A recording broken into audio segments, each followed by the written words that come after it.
Helo a chroeso nôl. Nawr, heddiw ni'n mynd i siarad am Seiffr arall wrth i ni ymchwilio i'r topig cryptograffeg ychydig mwy. Heddiw ni'n mynd i siarad am y Seiffr Pig Pen. Nawr, mae'r Seiffr yma wedi cael ei defnyddio'n hanesyddol gan grŵp cyfrinachol o enw'r seiryddion. Nawr, mae rhain eto'n debyg i clwb cudd. Mae gan nhw ysgoed llaw, codau a dyfodau cyfrinachol sydd fod i aros tu fewn i'r grŵp. A mae'r Seiffr Pig Pen yn un o'r rhain. So, y ffordd mae fe'n gweithio, mae fe'n defnyddio y 4 grid yma. Yr ffordd i meddwl amdano fe yw dychmygu eich bod chi yn hedfan uwch ben corlyn yn llawn moch, a mae pob llythyren fi'n hyn yn mochyn tu fewn i corlyn. Nawr, na dangos i chi sut allwch chi amgryptio yn neges cudd i sicrhau bod neb arall yn gallu darllen e, a sut allwch chi dadgryptio neges os ych chi'n derbyn rhywbeth a mwyn deall be mae rhywun yn ceisio dweud wrthoch chi. So, y gair fi moyn amgryptio heddi yw'r gair cryptography. So, pe cyntaf fi moyn wneud yw ffindo y llythyren cyntaf, ffindo y ec. Nawr, chi'n gallu gweld mae fe fan hyn.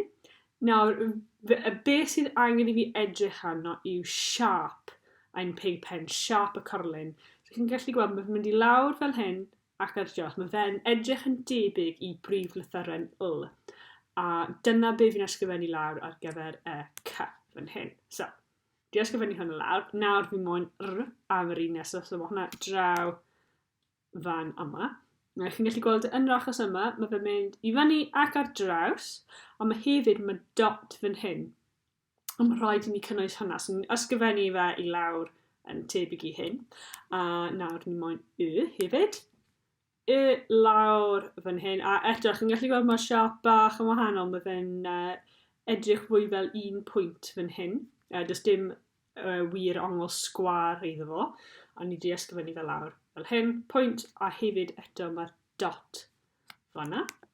Yr un peth eto, so ni'n edrych am y llythyren nesa, so p yw'r llythyren nesa, so mae dyn ni'r ongl sgwar unwaith eto, a dot ond y ffordd tro yma, chi'n gallu gweld mae fe'n y gwrthwyneb i'r llythyren r, ac yn y blaen. Tan bod ni wedi ysgrifennu a'n gair allan fel yma. Chi'n gallu gweld mae fe'n edrych yn hollol wahanol i'r gair cryptography.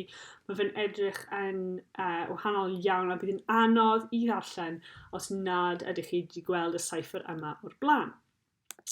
Ond beth os ydyn ni wedi derbyn neges? So mae rhywun moyn cysylltu gyda ni wedi danfon y neges yma atom. So, be ni moyn ffindo yn gyntaf yw y siap yma yn ein grydiau fan hyn. Na chi'n gallu gweld mae fe'n ongl sgwar ac mae'n mynd syth i fyny a wedyn ar draws. So, yr dot fan hyn ni moyn edrych arno. So, dyna yw ein llythyren cyntaf.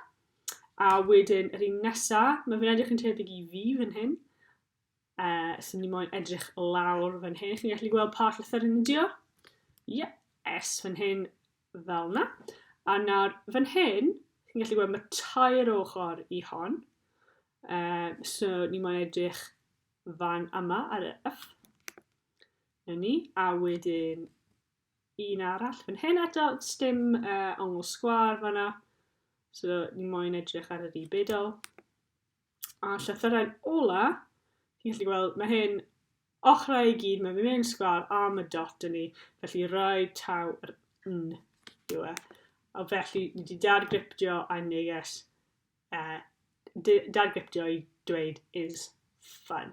So, rydyn ni wedi amgryptio neges os ni wedi derbyn a hefyd dadgryptio neges. Gwych! So, am nawr, caisiwch wneud y tablen waith, gwnewch y cwis sydd gyda ni, gwelwch chi yn gallu ennill cwpl o bwyntiau mwyn mynd ar ein bwrdd arweinydd.